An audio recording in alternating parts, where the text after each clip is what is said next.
Welcome back to Good Morning Emerson. Recently, the San Francisco 49ers have been depleted by injuries, not by injuries, but by retirements. Most recently, a 24-year-old linebacker called it quits fearing head trauma later on in life.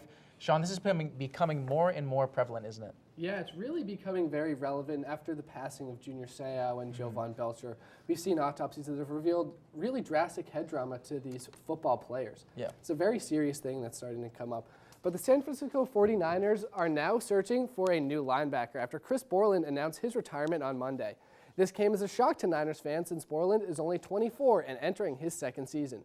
Borland was an elite linebacker in his rookie season with 107 combined tackles and 2 interceptions. He said the reason for his retirement was because of concerns of long-term injuries and head trauma from playing football. His retirement came only a little over a week after fellow Niners linebacker Patrick Willis announced his retirement at the age of 30. And Tuesday night, BYU and Ole Miss clashed for a chance to make it to the NCAA tournament. BYU came out firing, but the Rebels were not backing down from a fight. We take you to the second half now. Huge alley-oop to MJ Rhett gets the Rebels fired up, and then he follows up again with a huge slam. This was late in the second half. Stephon Moody pulls up for 3, nails it, bringing the game even closer, and then takes a 3 to solidify it. Ole Miss was able to win that one, and they will advance along with Hampton, Robert Morris, and Dayton. The Toronto Maple Leafs will be without center Nazem Kadri after he was suspended 4 games for a hit on Edmonton Oilers wing Matt Fraser. Kadri hit Fraser in the head on Monday trying to play the puck behind the net. Kadri was only given a 2-minute minor for the hit during the game, but will now miss key games against the Sharks, Senators, Wild, and Panthers.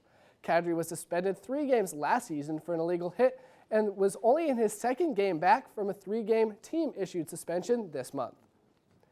Major League Baseball's all-time hit leader Pete Rose hopes to be reinstated. Rose received a lifetime ban in 1989 after allegations of gambling on games while being a player-coach for the Reds arose.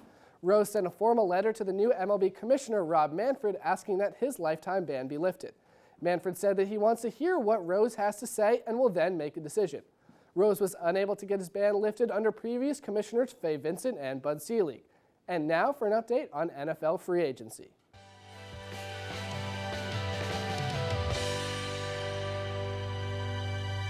This offseason, we've already seen the Eagles go wild, the AFC East finally get competitive, and the Colts become stacked. However, there's a lot more that has happened just this past week.